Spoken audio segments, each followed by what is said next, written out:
আজকের ক্লাসে আমাদের মেইন যে অবজেক্টিভটা যেটা বোঝা হচ্ছিল সেটা হচ্ছিল আমরা ফার্স্ট দিন যেটা পড়ছিলাম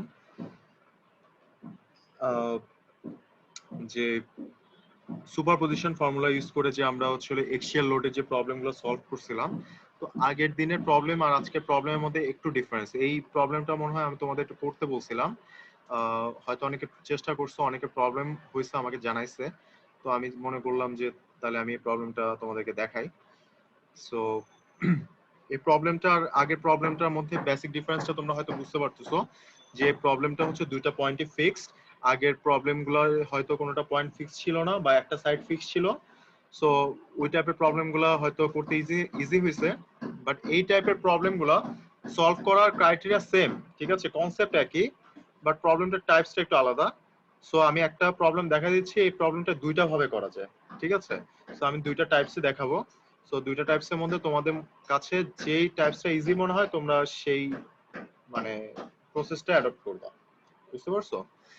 সো এখানে কি বলা আছে আমি কুইকলি যাই যে a circular steel bar A B C D rigidly fixed at A and D is subjected to axial load of 50 kilonewton and 100 kilonewton. So 50 kilonewton এর একটা axial load এবং 100 kilonewton এর আরেকটা axial load acting at point B and C shown in the figure. Find the loads shared by each part of the bar and displacement of the point B and C. ঠিক আছে। So এই axial লোডটা apply করার জন্য এবং এই দুইটা and fix থাকার জন্য আমাদের কি পরিমাণ লোড শেয়ার করতেছে এক একটা, মানে এই বারগুলো তো ইউনিফর্ম ডায়ামিটার না, ডায়ামিটার কিন্তু ডিফারেন্ট। ফার্স্ট বার হচ্ছিল 25 ডায়ামিটার, 50 ডায়ামিটার, 75 ডায়ামিটার, ঠিক আছে। এটা হচ্ছে diameter sign. Careful, diameter sign, radius sign এগুলো তো বুঝোই তো, আই হোপ তোমরা ড্রয়িং এ যেহেতু করে আসছো সো এগুলো জানো। সো লেন্থ দিয়ে দেওয়া আছে, এক্সিয়াল লোডের ভ্যালু দিয়ে দেওয়া আছে। এখন হচ্ছে আমরা প্রবলেমটা সলভ করব। আমাদের বলছে হচ্ছে প্রত্যেকটা সেগমেন্ট কি পরিমাণ লোড শেয়ার করতেছে এবং এই যে দুইটা পয়েন্টে বি এবং সি, এই দুইটা পয়েন্টের ডিসপ্লেসমেন্ট কিরকম হবে সেটা বের করতে বলছে। সো ফার্স্টে আমাদের যে গিভেন ডেটাগুলো আছে সেই গিভেন ডেটাগুলো আমরা অ্যারেঞ্জ করি। গিভেন ডেটাগুলো যদি অ্যারেঞ্জ করি আমার দাঁড়াচ্ছে হচ্ছে এক্সিয়াল লোড এট বি হচ্ছে 50, এক্সিয়াল লোড এট সি 100, লেন্থ দেওয়া আছে, তিনটা লেন্থ আমি দিলাম, ডায়ামিটার গুলো আমি গিভেন ভ্যালুতে লিখলাম, ঠিক আছে। যা কোশ্চেনে ডেটা আছে আমি সেই ওয়াইজ এটা লিখলাম। লেখার পরে এটা হচ্ছিল আমি মানে মানে প্রসিডিওর বা সিস্টেম 1 দেখাচ্ছি, ঠিক আছে। এই প্রবলেমটা, এই টাইপের প্রবলেম আরেকভাবে সলভ করা যায়। সো আমি দুইটা টাইপসই দেখাচ্ছি, তোমাদের কাছে যেটা ইজি মনে হয় তোমরা সেটা মানে রিসিভ করবা। সো এখানে দেখো এটা হচ্ছে এবি, এটা বিসি, এটা সিডি, ঠিক আছে। So load shared by individual section. So এই বার 1 হচ্ছিল পিএবি, পিএবি হচ্ছিল এক্সিয়াল লোড, মানে এই লোডটা শেয়ার করতেছিল এবি বার। বিসি বারটা হচ্ছিল পিবিসি লোড শেয়ার করতেছে, সিডি বারটা পিসিডি লোড শেয়ার করতেছে। তিনটা লোড শেয়ার করলে ওই তিনটা বারের আমি ক্রস সেকশনাল এরিয়াটা বের করলাম। আমি তিনটা ডায়ামিটার যেহেতু জানি, এটা একটা সার্কুলার বার, দ্যাটস ওয়াই আমরা এই ক্রস সেকশনাল এরিয়ার যে ফর্মুলাটা আছে পাই বাই 4d স্কয়ার সে ওয়াইজ আমরা এরিয়াটা বাই করলাম। মানে এই পর্যন্ত তোমরা নিজেরাই করতে পারবা, সো এই পর্যন্ত ডাউট থাকার কথা না। এখন এখানে কন্ডিশন কি বলছে, since the bar AB is fixed, since the bar is rigidly fixed at point A and D point যেহেতু এটা rigidly fixed, therefore the portion AB will subjected to tension while the portion BC and CD will subjected to compression. এখন এটা আমি সোজা বাংলায় কথা লিখে দিলাম, বললাম যে এটা টেনশনে আছে, এটা কম্প্রেশনে আছে। এখন তুমি বলো যে এটা আমি বুঝলাম কিভাবে যে এটা টেনশনে আছে না এটা কম্প্রেশনে আছে, বলো তো কেউ একজন। এটা টেনশনে আছে, আর সাইনগুলো স্যার এখানে দেওয়া আছে, অ্যারোগুলো স্যার এই অ্যারোগুলো দেখেছে, অ্যারোগুলো দেখে বুঝতে পারতেছো, আচ্ছা ঠিক আছে। সো এখানে বলাই আছে যে therefore the portion AB will subjected to tension and while the portion BC and CD subjected to compression. শোনো একটা জিনিস খেয়াল রাখবা, তুমি টেনশন কম্প্রেশন যেটাই তুমি কনসিডার করো না কেন, তুমি যদি ভুল ডাইরেকশন যদি কনসিডার করে ফেলো যে তোমার টেনশন না উচিত ছিল, তুমি নিচে কম্প্রেশন, বা তোমার এই লোডের ভ্যালুটা বড় ধরার কথা ছিল, তুমি এই লোডের ভ্যালুটা ছোট ধরে ফেলছো। তুমি দেখবে যে তোমার রেজাল্টে সেই জিনিসটা কিন্তু তুমি বুঝতে পারবা। তুমি কিন্তু যখন ঠিক ওয়েতে আগাবা দেখবা তোমার রেজাল্টগুলো পজিটিভ আসতেছে, ঠিক আছে? যখনই তুমি রিভার্স নিচ্ছ তখনই দেখবা যে তোমার রেজাল্টটা নেগেটিভ চলে আসতেছে। সেটা আমরা সামনে গেলেই বুঝতে পারবো, ঠিক আছে? এখন বলা আছে যে এবি বারটাকে আমরা টেনশন ধরতেছি, বিসি এবং সিডি বারটা কম্প্রেশনে আছে, সেটা আমি পরে বলতেছি। সো এবি বার যদি আমরা টেনশন ধরে নেই, so moreover the increase in length AB is equal to the sum of the decrease in bars BC and CD. So এবিটা যদি টেনশনে থাকে তাহলে এটা লেন্থ কি হবে? ইনক্রিজ হওয়ার কথা, ঠিক আছে? এখন যেহেতু ইনক্রিজ হইতে দিতেছি না, তার মানে এর মধ্যে স্ট্রেস জেনারেট হবে, ঠিক আছে? আর বিসি এবং সিডিটা যেহেতু কম্প্রেশনে আছে, এই দুইটা বার আমার কি হবে? লেন্থ ডিক্রিজ হবে। সো মানে এবি টোটাল যে পরিমাণ লেন্থ এলংগেট হবে সেটা ইকুয়াল টু হচ্ছে হলো এই বিসি এবং সিডি বারের লেন্থ ততটুকু কন্ট্রাকশন হবে। এটা তো আমরা শিওর নাকি? এবি এবি মনে করো যতটুকু এলংগেট হচ্ছে ততটুকুই আমাদেরকে বিসি এবং সিডিটাকে মাইনাস করতে হবে এটা অ্যাকচুয়াল লেন্থের থেকে। সো এই কথাটাই আমাদের এখানে বলা আছে যে since moreover increase in length AB is equal to sum of the decrease in the portion BC and CD. এখন খেয়াল করো, এই প্রবলেমগুলো সলভ করা আমাদের ফার্স্ট ক্রাইটেরিয়া হচ্ছে আমাদের রেজাল্টেন্ট ফোর্স বের করতে হবে। সামেশন এগুলো তো এক্স এক্সিসে কাজ করতেছে, ঠিক আছে? এক্স এক্সিস অ্যালং এ যদি কাজ করে তার summation of all forces along x axis equals to 0।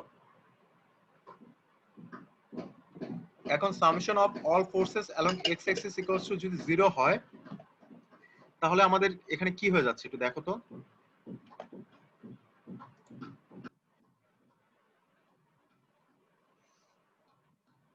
আচ্ছা, তাহলে তোমার যদি মনে করো এই যে এটা একটা বার, ঠিক আছে? এখানে তিনটা বার আছে, এই তিনটা বারের মধ্যে তোমার এই বারটা তো বুঝতে পারতেছো সবাই, এটা হচ্ছিল এবি, তারপরটা হচ্ছিল বিসি, তারপরটা হচ্ছে সিডি। তোমার কিন্তু এই লোডটা আর হচ্ছে এই লোডটা কিন্তু দিয়ে দেওয়া আছে, তুমি একটু খেয়াল করো। এই লোডটা 50 কিলো নিউটন এবং 100 কিলো নিউটন, এই দুটো লোড কিন্তু দিয়ে দেওয়া আছে। সো 50 এবং 100 যেহেতু দিয়ে দেওয়া আছে, তুমি কিন্তু রিঅ্যাকশন ফোর্সটার ব্যাপারে কিন্তু শিওর না। রিঅ্যাকশন ফোর্সে দেখো আমি ডিরেকশন দিচ্ছি যে রাইট সাইডের রিঅ্যাকশনটা দিচ্ছে কম্প্রেসিভ এবং লেফট সাইডের রিঅ্যাকশনটা দিচ্ছে হচ্ছে টেনসাইল। সো এই টেনসাইল আর এই কম্প্রেসিভের যে ডাইরেকশনটা, এই দুটো ডাইরেকশন আমি কিভাবে দিলাম তুমি একটু খেয়াল করো। এই যে তোমার এবি যে বারটা, এবি বারে যে এক্সিয়াল লোডটা আছে সেই লোডটা কি কম্প্রেসিভ লোড নাকি এক্সিয়াল লোড এবি বারের রেসপেক্টে? Tensile tensile load. তাহলে এটা রিঅ্যাকশনটা কি হওয়ার কথা? টেনসাইল হয়ে যাওয়ার কথা। ওকে, তুমি এখানে টেনসাইলের মানে টেনসাইলের সাইন দিবা, মানে এটার কি দেখাবা, মানে এটা কাউন্টার ডাইরেকশনে কাজ করবে। আর হচ্ছে হলো এই যে সিডি, এবি গেল, বিসি গেল, সিডি বারে যে এক্সিয়াল লোডটা পড়তেছে এটা কি লোড? Compressive load. তাহলে তোমার ইয়ার সাইড থেকে কি লোড পড়বে? সাপোর্টের সাইড থেকে কম্প্রেসিভ লোড পড়বে। সাপোর্টের সাইড থেকে তো আর টেনসাইল লোড পড়বে না। তুমি এখান থেকে পুশ করলে অপর সাইড থেকেও তুমি টেনসাইল লোড ফেস করবা। এটা কিন্তু টাইপ 1। তোমার মাথায় যদি অন্য কোনো চিন্তা যদি ঘুরে থাকে যে স্যার এটা তো অন্যভাবে সলভ করা যায়, আমি সেই টাইপসটাও দেখাবো। এই প্রবলেম দুইটা টাইপসে সলভ করা যায়, আমি দুইটা টাইপস দেখাবো। তোমাদের কাছে যেটা ইজি মনে হয় তোমরা সেই ওয়াইজ ফলো করবা, কোনো সমস্যা নেই। এখন আমি কি করলাম, এই তিনটা বারকে আমি সেগমেন্ট করলাম, ঠিক আছে? তিনটা বারকে যদি সেগমেন্ট করি তাহলে আমার এখান থেকে কিন্তু আমি আরেকটা ইকুয়েশন লিখতে পারি, একটু খেয়াল করো। এখানে কি লিখলাম? Summation of all forces along x axis equals to 0। So 50 আর হচ্ছে 100 হচ্ছে একটা দিকে কাজ করতেছে, এই আর এ রিঅ্যাকশন ফোর্স আর এ এবং reaction force R A R D opposite ডাইরেকশনে কাজ করতেছে। এটা তো কনফার্ম নাকি? That's why 50 plus 100 equals to 150 equals to R A plus R D লিখলাম। এটা নিয়ে কারো, এই কোশ্চেনটা নিয়ে কারো কোনো ডাউট আছে? এই ইকুয়েশনটা আমরা হয়তো এই প্রবলেমে আমরা অ্যাপ্লিকেশন দেখব না, এই ইকুয়েশনটা ইউজ আমরা পরের ক্লাস মানে পরের প্রবলেমটার মধ্যে দেখব। সো এটা কি, আমরা হচ্ছে resultant force along x axis. তুমি যেটাকে পজিটিভ ধরবা, পজিটিভ গুলোকে এক সাইডে রাখবা, নেগেটিভ গুলোকে আরেক সাইডে রাখবা, ঠিক আছে? সো পজিটিভ হচ্ছিল তুমি যদি 50 এবং 100 টাকে যদি তুমি এই ডাইরেকশনটাকে যদি পজিটিভ ধরো, তোমার কাউন্টার ডাইরেকশনে যে ফোর্সগুলো অ্যাড করতেছে দুইটা রিঅ্যাকশন ফোর্সে, এজন্য দুইটা রিঅ্যাকশনকে আমরা নেগেটিভ ধরছি। দ্যাটস ওয়াই ফাইনাল ইকুয়েশনটাকে আমরা R A plus R D equals to 150 লিখতেছি, ঠিক আছে? এরপরে আমরা কি কাজ করলাম, তিনটা সেগমেন্টকে আমরা সেগ্রিগেট করলাম, সেপারেট করলাম, করার পরে আমাদের প্রত্যেকটা সেকশনের উপর কি পরিমাণ লোড পড়তেছে সেটা কিন্তু বের করতে বলছে। তার মানে এ বি বারের উপর যে লোড পড়তেছে, বিসি বারের উপর যে লোড পড়তেছে, সিডি বারের উপর যে লোড পড়তেছে, তিনটা লোডই আমাদের বের করতে হবে। তাহলে এ বি বারের উপর আমাদের কি লোড পড়তেছে, তোমরা ফিগার দেখে কি বুঝতেছো? Tensile sir. টেনসাইল লোড পড়তেছে, ঠিক আছে। এ বি বারের উপর যদি টেনসাইল লোড পড়ে, আর হচ্ছে সিডি বারের উপর কি লোড পড়তেছে তোমার? কম্প্রেসিভ। কম্প্রেসিভ লোড পড়তেছে। সো তুমি ধরে নিচ্ছ যেহেতু এটা কম্প্রেসিভ লোড পড়তেছে এবং এ বি থেকে তুমি যখন রাইটে শিফট করবা, রাইটে শিফট করলে তুমি দেখা যাচ্ছে যে তোমার এ বির যে টেনশনটা সেটা কিন্তু বিসি বারের উপর আবার কম্প্রেশন হিসেবে পড়তেছে, ঠিক আছে। সো যেহেতু এটা বিসি বারের উপর যে কম্প্রেশন পড়তেছে, তুমি কি করতেছো, টোটাল বারটাই কম্প্রেসিভ লোডে ফেলে দিচ্ছ। তুমি এটা কিন্তু এমন না যে তুমি যদি বলতা যে স্যার আমি এই পিবিসিটাকে আমি কেন টেনশন ধরলাম না, ধরো কোনো সমস্যা নাই, কিন্তু তুমি যখন প্রবলেমটা সলভ করতে যাবা, সলভ করার পর আমরা যখন এইভাবে এখন যেভাবে আছে এইভাবে সলভ করার পর যদি আমাদের রেজাল্ট যদি পজিটিভ আসে, আমরা ধরে নিব যে আমাদের যা ধরছি সবকিছু ঠিক ছিল, এটা টেনশন ঠিক ছিল, এটা কম্প্রেসিভ ঠিক ছিল, এটা এটাও হচ্ছিল আমাদের ঠিক ছিল। যখনই দেখবা যে কোনো একটা পোর্শনের ভ্যালু তুমি যেদিকে যে ডাইরেকশন ওয়াইজ তুমি যেই সাইন কনভেনশনটা ধরছো তার এগেইনস্টে তার ভ্যালু চলে আসছে, তুমি যদি কম্প্রেসিভ লোডটাকে তুমি যে সাইন কনভেনশনের কারণে তুমি যে ভ্যালুটা ধরছো সেই ভ্যালুটা যদি তোমার এগেইনস্টে চলে যায়, মানে সাইনটা চেঞ্জ করে ফেলে, তখনই ধরে নিবা যে তোমার এই জিনিসটা আর কম্প্রেশনে ছিল না, সেটার উপর টেনসাইল লোড চলে আসছে। কজ তুমি তো জানো না যে তোমার রিঅ্যাকশন ফোর্সটা কত, তুমি কি রিঅ্যাকশন ফোর্সটা জানো? জানো না। তুমি তো আলটিমেটলি রিঅ্যাকশন ফোর্স গুলো দেওয়া থাকলে না তুমি বুঝতে পারতা যে স্যার এই লোডটা টেনসাইলে আছে, এই লোডটা কম্প্রেশনে আছে।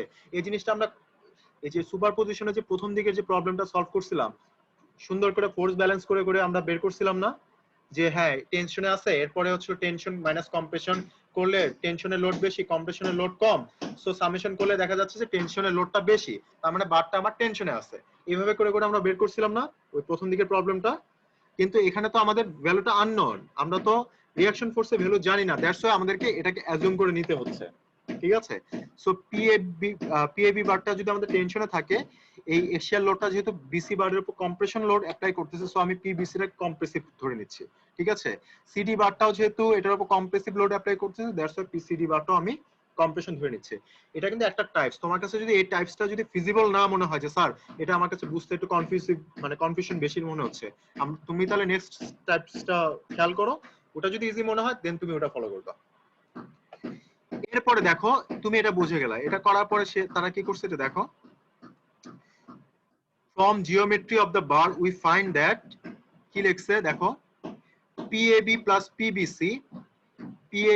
PBC equals to 50। তুমি খেয়াল করো 50টা তোমার AB এবং BC এর ইন্টারফেসে কাজ করতেছে, 50 কিলোনিউটন AB এবং BC ইন্টারফেসে কাজ করতেছে। সো ইন্টারফেসের এই দুইটা লোড কি লোড দেখো তো, এখানে কি লোড দেওয়া আছে, একই ডাইরেকশনে লোড দেওয়া আছে না? জি স্যার। PAB PBC একই ডাইরেকশনে আছে না? তাহলে কি আমি কি লিখতে পারি, PAB plus PBC equals to 50 লিখতে পারি? একই ডাইরেকশনে আছে না, PAB plus PBC equals to 50 লিখতে পারি। আবার সিমিলার প্যাটার্নে তোমার এখানে 100 কিলোনিউটন একটা লোড আছে, তোমার PCD এবং PBC কি কাউন্টার ডাইরেকশনে কাজ করতেছে না? জি স্যার। তাহলে আমি কি লিখলাম এখানে দেখো, PCD minus PBC, এটা PBC হবে ইকুয়ালস টু 100 লিখলাম। বুঝতে পারছো?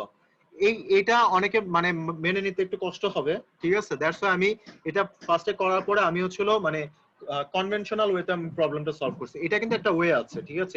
এই ওয়েতে তোমরা চাইলে প্রবলেম সলভ করতে পারবা। তোমার কাছে যদি এটা বুঝতে ইজি হয় তুমি এই ওয়েতে করো, কোনো সমস্যা নেই, ঠিক আছে। সো এই দুইটা ইকুয়েশন আই হোপ তোমরা বুঝতে পারার কথা, যেহেতু এই দুইটাই সেম ডাইরেকশনে আছে। So PAB plus PBC equals to আমি 50 ধরে নিচ্ছি। আমি জানি না যে PAB ভ্যালু কত, PBC ভ্যালু কত, আমি জাস্ট ইকুয়েশন সলভের কনভিনিয়েন্সের জন্য আমি ইকুয়েশনটা জেনারেট করে নিলাম। সিমিলারলি PBC PCD যেহেতু কাউন্টার ডাইরেকশনে কাজ করতেছে, সো PCD মাইনাস PBC এটা মাইনাস এটা। এখন তুমি বলতে পারো স্যার আপনি কেমনে শিওর হইলেন যে PBC এর ভ্যালুটা PCD এর থেকে কম? আমি তো আসলে তো শিওর না, আমি ধরে নিচ্ছি যে PCD এর ভ্যালুটা PBC এর থেকে বেশি। এখন যদি ইন কেস তুমি প্রবলেম সলভ করার পর যদি দেখা যায় যে তোমার প্রবলেম নেগেটিভ আসছে বা অন্য কিছু হয়েছে, তাহলে তুমি ধরে নিবা যে তোমার অ্যাজাম্পশনটা ভুল ছিল। তার মানে এই না যে তোমার প্রবলেমটা তোমার মানে প্রসেসটা রং ছিল, তোমার প্রসেসটা ঠিকই ছিল, বাট তোমার ডাইরেকশনটা, সাইন ডাইরেকশনটা তুমি অপোজিট ধরে ফেলছো, ঠিক আছে?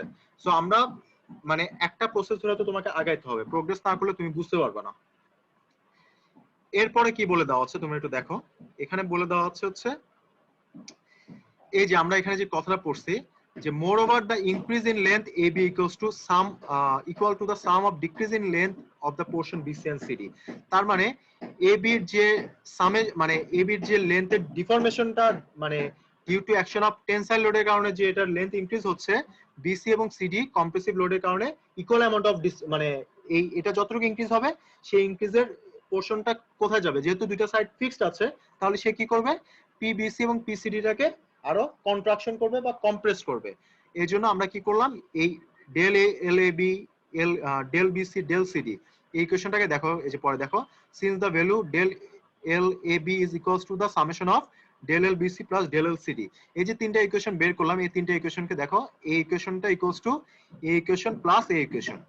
এই দেখো del L A B, del L BC এবং ডেল এল সিডি, এই ইকুয়েশনটা তো বুঝতে পারছো নাকি? আরেকবার বললে ভালো হতো। তোমার দুইটা পয়েন্ট তো ফিক্সড, দুইটা পয়েন্ট ফিক্সড। এখন তোমার যদি এবি বারটা যদি তোমার টেনশনে আছে, তার মানে এবি বারটা তোমার কি হবে, ইনক্রিজ হইতে চাবে, ইনক্রিজ হইতে চাবে। বাট তাহলে তোমার এই ইনক্রিজিং লেন্থটা কার মধ্যে শেয়ার হয়ে যাবে সেটা আগে বলো। সিস্টের মধ্যে স্যার। এই বিসি এবং সিডি কে সে কম্প্রেস করবে না? জি স্যার। তোমার তো এই বারটা তো ফিক্সড, এই সাইডে বারটা তো ফিক্সড, এটাকে তো আর ধাক্কা দিতে পারবে না, এটা ওয়ালটাকে ধাক্কা দিতে পারবে না। ধাক্কা তখনই দিতে পারবে যখন এটা লোড বা স্ট্রেস মানে তার পারমিসিবল স্ট্রেসের থেকে যখন এক্সিট করে যাবে, এটা একদম ডাইরেক্ট ভেঙে ফেলবে। বাট আমরা ধরে নিচ্ছি যে এই রিঅ্যাকশন ফোর্সের ভ্যালুটা এই লোডের থেকে বেশি, এটা ভাঙবে না। তার মানে এই ইনক্রিজিং লোডটা কোথায় যাবে, সে কি করবে, পাশের গুলোকে ধাক্কা দিবে। আর ধাক্কা দেওয়া মানে কি হচ্ছে, সে টেনসাইল লোড অ্যাপ্লাই করতেছে, বাট পাশের গুলোর উপর কি লোড অ্যাপ্লাই হচ্ছে, কম্প্রেসিভ লোড অ্যাপ্লাই হচ্ছে। সো এই লেন্থ, এই পিএবি এর তোমার ইনক্রিজিং লেন্থ ইকুয়ালস টু এই দুইটার যে পরিমাণ লেন্থ ডিক্রিজ হয়েছে তার সামেশন হবে না? জি স্যার। এই জন্য আমরা এই ইকুয়েশনটা লিখছি যে del L A B equals to del L BC plus del L CD. So এই যে ইকুয়েশনটাকে সাজায় নিয়ে আমরা ইকুয়েশনটাকে, এরপরে এখানে আর বোঝার কিছু নেই, এটা জাস্ট ম্যাথমেটিক্যাল, মানে আমাদের হচ্ছিল সিকোয়েন্স ওয়াইজ আমরা ইকুয়েশনটা ইউজ করছি। এরপরে দেখো এই ইকুয়েশনটা আসছে। এখন এই যে পিএবি এই যে আমরা যে এখান থেকে বের করছিলাম PAB equals to 50 minus PVC, এটা আমরা এই যে এখানে ভ্যালুটা সাবস্টিটিউট করলাম। সিমিলারলি এখানে সাবস্টিটিউট করার পরে আমরা পিবিসি ভ্যালুটা পেয়ে গেছি, ঠিক আছে? সো পিবিসি আসছে হলো 20.6। এখন 20.6 যেহেতু 20.6, তুমি এটাকে পিবিসিটাকে তুমি কম্প্রেসিভ লোড হিসেবে কাউন্ট করে এই ইকুয়েশনটা সলভ করছো, তার মানে এটা বোঝাই যাচ্ছে যে এখানে যদি তোমার নেগেটিভ হয়ে যেত, এখানে যদি তোমার নেগেটিভ হয়ে যেত, তুমি এখানে কম্প্রেসিভ লোড কাউন্ট করার পরেও এখানে যদি নেগেটিভ আসতো, তাহলে তুমি ধরে নিবা যে এটা তাহলে আর পিবিসিটা তাহলে আর কম্প্রেশনে নাই, এটা টেনসাইলে চলে গেছে। আমি যা ধরছি তার অপোজিটে চলে গেছে। মানে এখানে প্লাস মাইনাস দিয়ে তুমি টেনসাইল বা কম্প্রেসিভ বুঝবা না, যেহেতু তুমি পিবিসিটাকে কম্প্রেসিভ ধরে এই ইকুয়েশনটাকে লিখছো, তার মানে পিবিসিটা কম্প্রেসিভ হলে তাহলে কম্প্রেশনের জন্য সেটা তার জন্য পজিটিভ, ঠিক আছে? তার মানে পিবিসি যদি কম্প্রেশনের জায়গায় যেহেতু পজিটিভ আসছে, তার মানে পিবিসিটা কম্প্রেসিভই ছিল, তুমি যা ধরছো সেটা ঠিক আছে। আর যদি সলভ করার পর এখানে যদি নেগেটিভ চলে আসে, তার মানে তুমি এখানে যে ডাইরেকশনটা ধরছো, পিবিসি এর যে ডাইরেকশন ধরছো, এটা এই ডাইরেকশনে কাজ করবে না, এটা তার কাউন্টার ডাইরেকশনে কাজ করবে। তার মানে তোমার অ্যাজাম্পশন ভুল ছিল। এটা তোমাকে সিমিলার মানে জাস্টিফাই করে দিতে হবে যে আমরা যে জিনিসটা অ্যাজিউম করছিলাম সেটা ডাইরেকশন অপোজিট ছিল, দ্যাটস ওয়াই আমরা এই প্রবলেম এই ভ্যালুটা নেগেটিভ আসছে, বুঝতে পারছো? সিমিলার ওয়েতে পিবিসি বাই করার পর আমরা এই ইকুয়েশনে বাকি ভ্যালুগুলো পিবিসি ভ্যালু বসে আমরা পিএবি পিসিডিটা বের করলাম, পিএবি পিসিডিটা বের করলাম। আর ডিসপ্লেসমেন্ট ডেল এবি এবং ডেল এলসিডি, এটা হচ্ছে ডিসপ্লেসমেন্টের যে আমরা যে ইকুয়েশন, এই ইকুয়েশনে যে পিএবি তারপরে হচ্ছে পিবিসি পিসিডি এগুলো বের করে আমরা ডিফরমেশনটা বের করলাম। এখন বলো কার কি ডাউট আছে?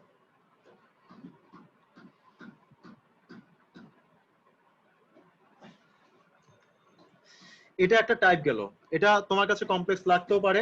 আমি এখন কি করতেছি, আরেকটা টাইপ দেখাই, এই টাইপটা দেখার পরে তোমরা অ্যাডপ্ট করো যে কোনটা তোমরা নিবা, ঠিক আছে?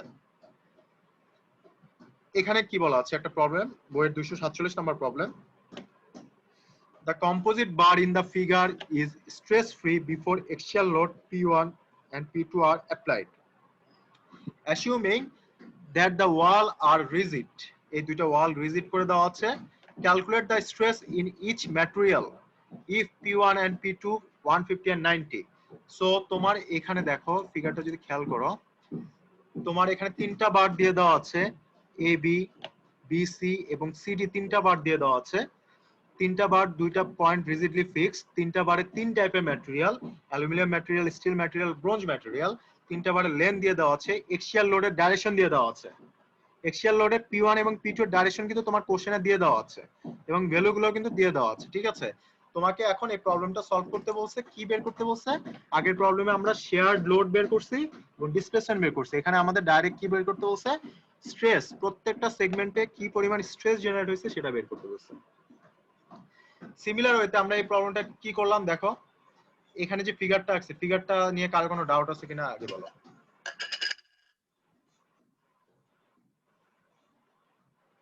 এখানে রিঅ্যাকশন ফোর্সের যে ডাইরেকশনটা, এই রিঅ্যাকশন ফোর্সের ডাইরেকশন কি? লেফট থেকে রাইটের দিকে নাকি? লেফট থেকে R2 আর এবং R1 কি লেফট থেকে রাইটের দিকে, আর 150 এবং 90 কি রাইট থেকে লেফটের দিকে। এটা কেন হলো?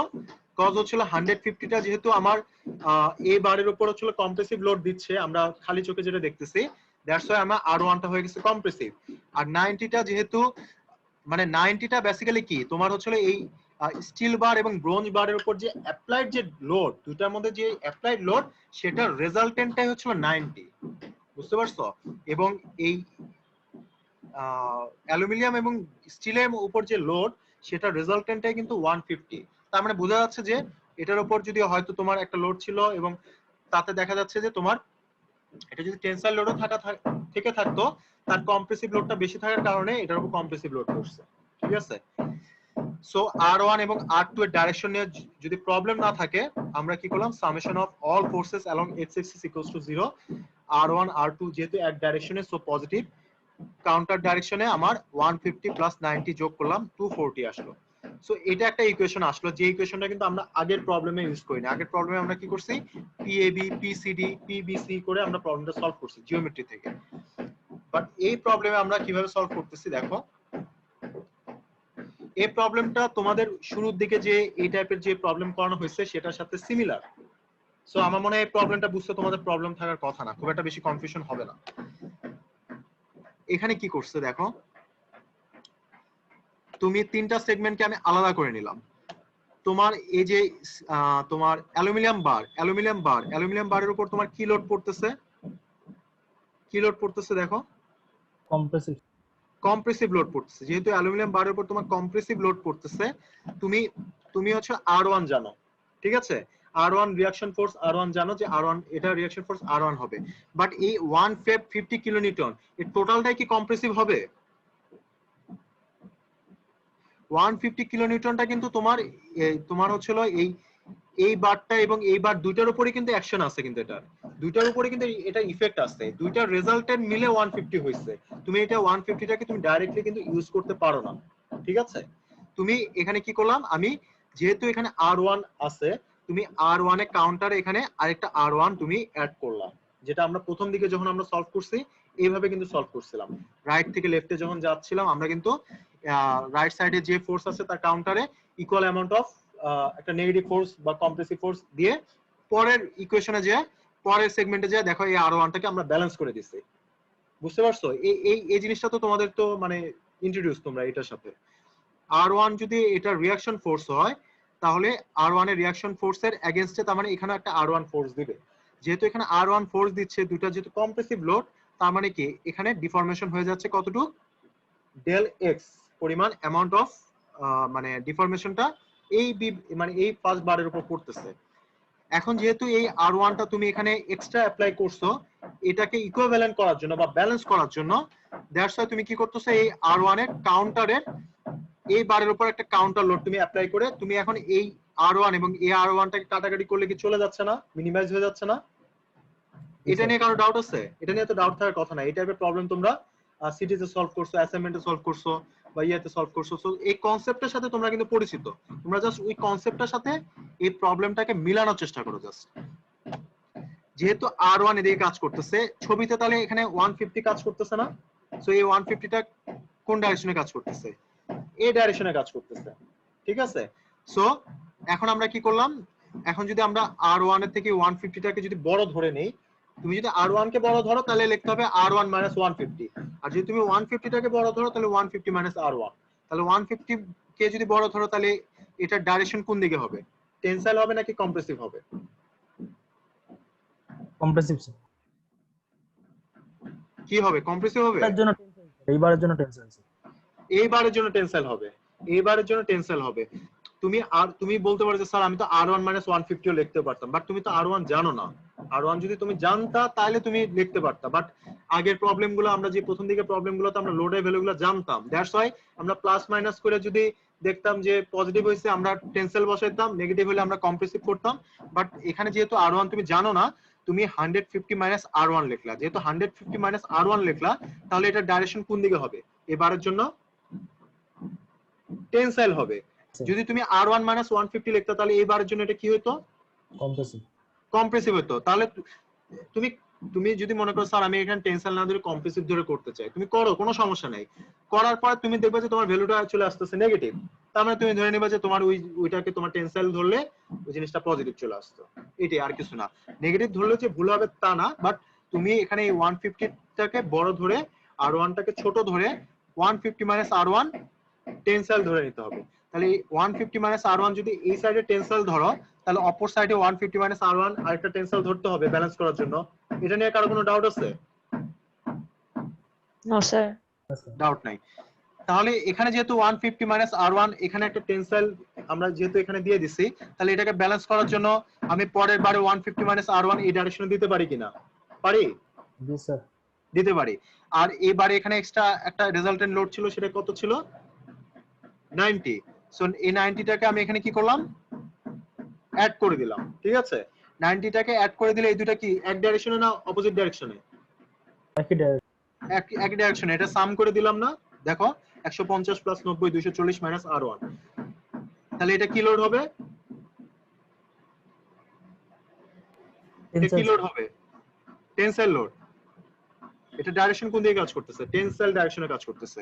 তাহলে এটা যে 240 - R1 হয়, এটার কাউন্টারে এখানে কত হবে? 240 - R1। এখন তোমরা যদি এই ফিগারটা যদি বুঝতে পারো, এরপরে প্রবলেম করা তোমাদের বা হাতের খেল, আর কোনো সমস্যা না। এগুলা তোমরা জাস্ট ইকুয়েশন সলভ করো, আর কিছু না। তোমরা এখন এই ফিগারটা নিয়ে কোনো ডাউট থাকলে আমাকে আগের দিন যারা বলছিল, অনেকে বলছিল যে স্যার এই প্রবলেম হচ্ছে, একটু ডিসকাস করে দিলে ভালো হয়। তোমরা একটু নিজেরা একটু দেখো, দেখে আমাকে জিজ্ঞেস করো যে স্যার এই জিনিসটা আরেকবার একটু বুঝিয়ে দেন, বা এই জিনিসটা আমি এই জায়গায় বুঝি নাই।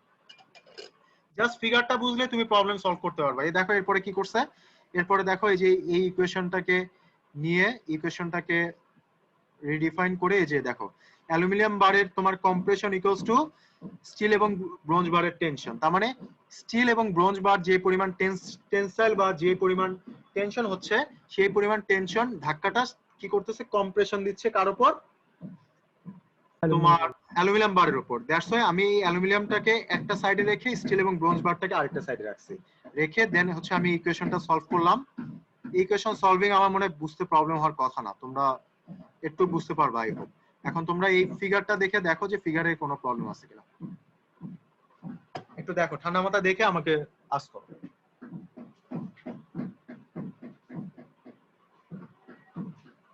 স্যার R1 + R2 240 টা একটু বলবেন আবার? কোন জায়গায় বুঝো নাই? এই যে fx সামেশন fx = 0, তারপরে লাইনটা একটু। আচ্ছা, summation of fx = 0, summation of fx ইকুয়েশনটা কি বুঝতে পারছো? ইয়েস স্যার, x এ তো 0 হবে। হ্যাঁ, fx = 0 হবে, বাট এই যে R1 + R2 কেন একই ডাইরেকশনে লিখছে বুঝতে পারছো? তুমি এখন তুমি বলতে পারো স্যার আমি R1 টাকে আমি অন্য দিকে ধরবো। তুমি ধরো, কোনো সমস্যা নাই, তুমি ধরতে পারো। তুমি উল্টা দিকে ধরে তখন কি হবে? তোমার সবকিছু আস্তে আস্তে চেঞ্জ হয়ে যাবে, তোমার ওই পুরো প্রবলেমের প্যাটার্নটাই চেঞ্জ হয়ে যাবে, এবং তুমি রেজাল্ট দেখেই বুঝতে পারবা যে তুমি দেখো, তুমি এখানে যেমন কম্প্রেসিভ ধরে নিছো, এটাকে টেনসাইল ধরছো, এটাকে টেনসাইল ধরছো, তোমার এই প্রত্যেকটা সেগমেন্টে ভ্যালু যখন তার রেসপেক্টে, কম্প্রেসিভের রেসপেক্টে যখন পজিটিভ আসবে, বা টেনসাইলের রেসপেক্টে পজিটিভ আসবে, বা এটা নিচেরটারও টেনসাইলের রেসপেক্টে পজিটিভ আসবে, তার মানে তুমি ধরে নিবা যে তোমার অ্যাজাম্পশন ঠিক ছিল। তুমি যখন দেখবা যে তোমার এটা তুমি কম্প্রেসিভ ধরে নেওয়ার পরও তোমার ভ্যালুটা তার কাউন্টারে চলে আসছে, একটা সাইন চেঞ্জ হয়ে গেছে, তার মানে ধরে নিতে হবে যে তোমার এটা কম্প্রেসিভ ধরাটা ভুল ছিল, তার মানে এটার উপর টেনসাইল লোড অ্যাপ্লাই হয়েছিল। কজ তুমি তো R1 R2 জানো না, যেহেতু তুমি R1 R2 জানো না, সো এখানে তোমার অ্যাজাম্পশন ভুল হইতেই পারে, এটা নিয়ে বদার হওয়ার কিছু নাই। আমরা এখানে ধরে নিচ্ছি যে R1 R2 টা তোমার যেহেতু 150 টা এই বারের উপর কম্প্রেসিভ লোড দিচ্ছে, দ্যাটস ওয়াই আমি R1 টাকে কম্প্রেসিভ অ্যাকশনে ফেলাচ্ছি, এবং এই 90 টা যেহেতু এই বারের সাথে টেনশন অ্যাকশনে আছে, দ্যাটস ওয়াই আমি লাস্টের বারে R2 টাকে টেনসাইল লোড হিসেবে দেখাচ্ছি। সো এই R2 R1 একই ডাইরেকশনে, আর 150 আর 90 আরেকটা ডাইরেকশনে, দ্যাটস ওয়াই আমি ইকুয়েশনটাকে এইভাবে লিখছি। এই ইকুয়েশনটা কিন্তু তোমাদের পরে কিন্তু এই যে সলভ করার জন্য কিন্তু ইউজ করতে হয়। এই যে তুমি এই যে পি লিখতেছো, এই পিটা কি? অ্যালুমিনিয়ামের পি। অ্যালুমিনিয়ামের পি মানে কি? অ্যালুমিনিয়ামের R1। তারপরে হচ্ছিল স্টিলের পি। স্টিলের পি হচ্ছিল তোমার হচ্ছে 150 মাইনাস R1, যেটা হচ্ছে তুমি এই যে 150 মাইনাস R1 লিখছো। তারপর হচ্ছিল লাস্টে ব্রোঞ্জের পি। ব্রোঞ্জের পি হচ্ছে 240 মাইনাস R1। এই যে দেখো 240 মাইনাস R1 ধরছো, বুঝতে পারছো? এই যে তুমি প্রত্যেকটা যে সেগমেন্টে আলাদা আলাদা ফোর্সটাকে ব্যালেন্স করে নিছো, এই ব্যালেন্সিং লোডটাই কিন্তু তুমি এই ডিফরমেশনের ফর্মুলাতে ইউজ করবা। এই পিটা কিন্তু তোমাকে কিন্তু এই ব্যালেন্সিং লোডগুলাই ইউজ করতে হবে, বুঝতে পারছো? এখন তুমি মনে করো এই ফিগারটা তুমি ব্যালেন্স করা শুরু করছো, মনে করো লেফট সাইড থেকে তুমি এটাকে ব্যালেন্স করা শুরু করছো। এখন R1 তুমি যদি দিয়ে রাখো, তাহলে R1 এটার উপর কি লোড অ্যাপ্লাই করতেছে? কম্প্রেসিভ লোড অ্যাপ্লাই করতেছে। সো কম্প্রেসিভ লোড অ্যাপ্লাই করলে আমরা এই সুপারপজিশনের থিওরাম ওয়াইজ সুপারপজিশনের যে প্রবলেমগুলো সলভ করছি, তাহলে R1 এর ইকুয়াল টু মানে ইকুয়াল একটা ব্যালেন্সিং ফোর্স এখানে কি কি দেখাইতে হবে? R1 আর একটা কম্প্রেসিভ ফোর্স দেখাইতে হবে। তার মানে আমার এই অ্যালুমিনিয়াম বারের উপর আমার অ্যাপ্লাইড লোড কি হবে বলো তো? তাহলে অ্যালুমিনিয়াম বারের উপর আমার অ্যাপ্লাইড লোডটা তাহলে কি হবে?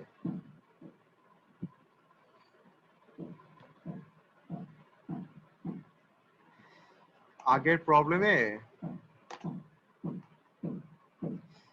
প্রবলেমে যেমন এটা হচ্ছিল আমার এই বারের উপর আমার অ্যাপ্লাইড লোড কি হয়ে গেছে? PAB। তাহলে এই বারের উপর আমার অ্যাপ্লাইড লোড তাহলে কি হবে? কি হবে?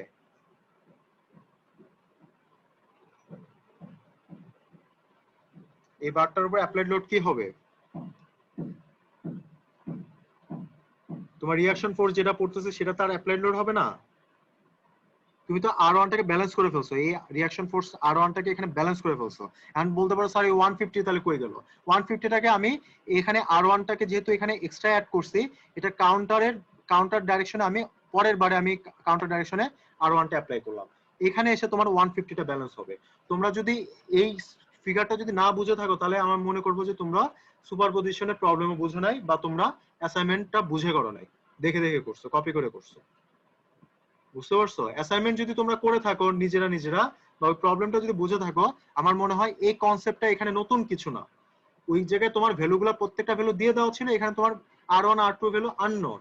যেহেতু R1 R2 ভ্যালু তুমি জানো না, সো R1 R2 কে আমি ব্যালেন্স করে করে ইকুয়েশনটা ইউজ করতেছি।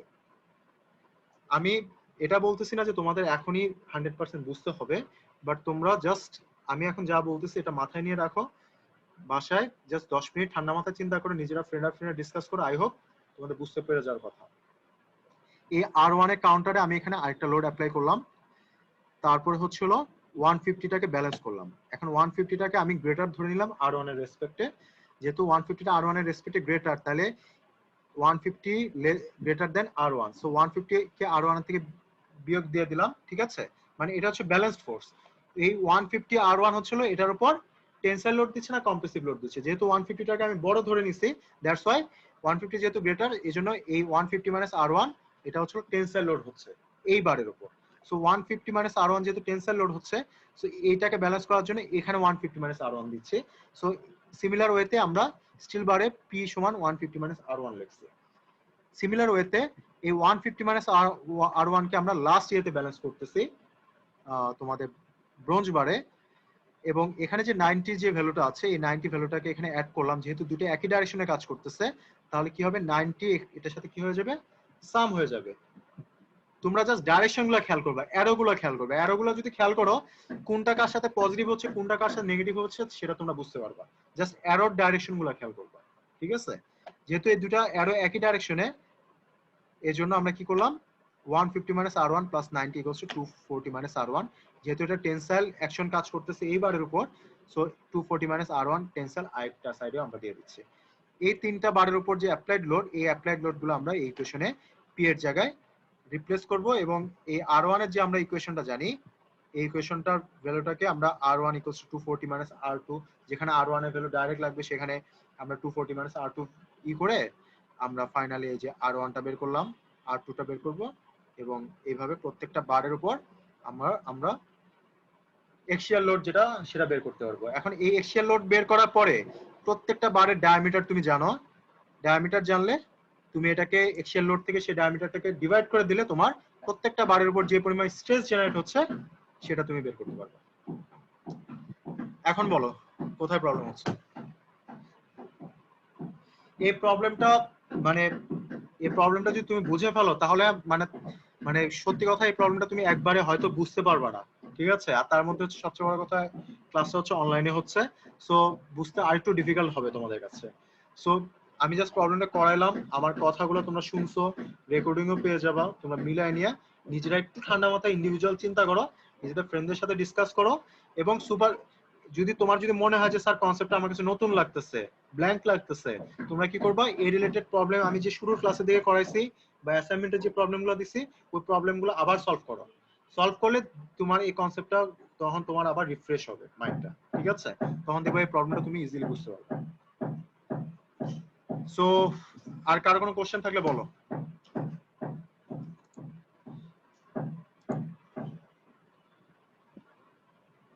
বুঝতে পারছো কে কে বলো? অনেকেই বুঝতে পারছো, অনেকে বুঝতে পারো না, এটা স্বাভাবিক, একটা ক্লাসে সবাই বুঝতে পারবে এরকম না। সো যার যার স্টেট অফ মাইন্ডের উপর ডিপেন্ড করেই তুমি বুঝতে পারবা। তোমার মাইন্ড যদি এখন ক্লাসে থাকে তুমি ক্লাসের পড়া বুঝতে পারবা, আর মাইন্ড যদি অন্য কোথাও থাকে তাহলে তুমি বুঝতে পারবা না, ঠিক আছে? সো তোমার মাইন্ডটাকে তুমি এটার মধ্যে করো, ফুললি ইনভলভ করো, তারপর নিজেরা একটু ট্রাই করো, আই হোপ তোমরা বুঝতে পারবা। ঠিক আছে, তাহলে আমি মিটিংটা এখানে এন্ড করি। আজকে আমি চাইছিলাম যে তোমাদের বিয়ারিং স্ট্রেসের প্রবলেমটা আজকে দেখাবো, আমি তাহলে বিয়ারিং স্ট্রেসটা আমরা নেক্সট ক্লাসে দেখবো। বিয়ারিং স্ট্রেস এবং প্রেসার ভেসেলের কিছু প্রবলেম আমরা নেক্সট ক্লাসে সলভ করলে আমাদের চ্যাপ্টার 1 এবং চ্যাপ্টার 2 এর মোটামুটি ভাবে আমরা শেষ করছি। মোটামুটি যে কটা টাইপ ইম্পর্টেন্ট টাইপগুলো, সেই টাইপগুলো আমরা নেক্সট ক্লাসে ফিনিশ করব। ওকে, সো আমি মিটিংটা এন্ড করে দিচ্ছি। আসসালামু আলাইকুম। আসসালামু আলাইকুম স্যার।